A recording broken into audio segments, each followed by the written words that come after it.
लक्ष लक्ष भक्तों समागम भितर शांति श्रृंखला चलता एक विश्व प्रसिद्ध स्नान यात्रा जड़े महिला भक्त बड़दाण्डे ठिया हुई भो भो हुई कांदुथिले।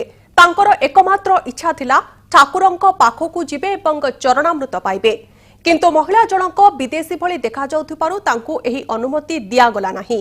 बड़दाण्डे ठिया हुई दर्शन कले, किंतु प्रश्न करुथिले ठाकुरंक पाखकु जिबा पाई तांकु काहींकी अनुमति मिलिबो नाही। भक्त कांदुछि बड़दाण्डरे। महाप्रभुंकर एही विश्व प्रसिद्ध स्नान यात्रा लक्ष लक्ष भक्तों समागम भितर एही दृश्य को टिके भल भावे नजर पकांतु। एही महिला जनक बड़दाण्डरे ठिया होई भो भो होई कांदुछंती। तांकर एकाजित भगवान को चरणामृत पाइबे, किंतु श्रीमंदिर प्रशासनर कटकणा और सेवायतों राज भितर तांकु ही सुजोग देव किए। तेणु अन्य किछि बाट न पाई बड़दाण्डरे ठिया होई दर्शन करुछंती और कांदी कांदी प्रश्न करुछंती भगवान को पाखकु जिबा पई बारण काहेकि।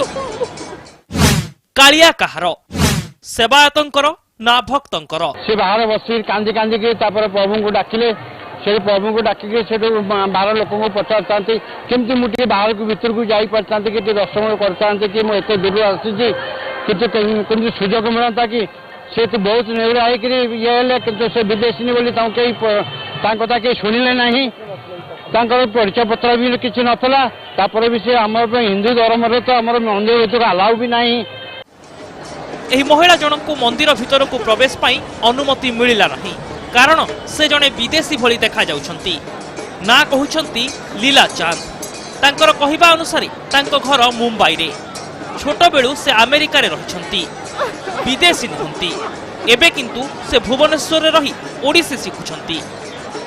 भक्त जन चाहूले जीवा हमको अवश्य विदेशी भाया लगुच, हम तो कहीपर से विदेश के एटिकार नागरिक, किंतु से किसी प्रमाण पत्र देखा पारे। आम एक कथा आप किए स्थानीय कि चिन्ह परिचय अच्छा कि जो आप रोचे भुवनेश्वर में अच्छा कहार कंटाक्ट देते जब आम कन्फर्म हो तो मंदिर प्रशासन को रिक्वेस्ट करूँ आपको छाड़िया कि कौन जिन देखा पारे ना।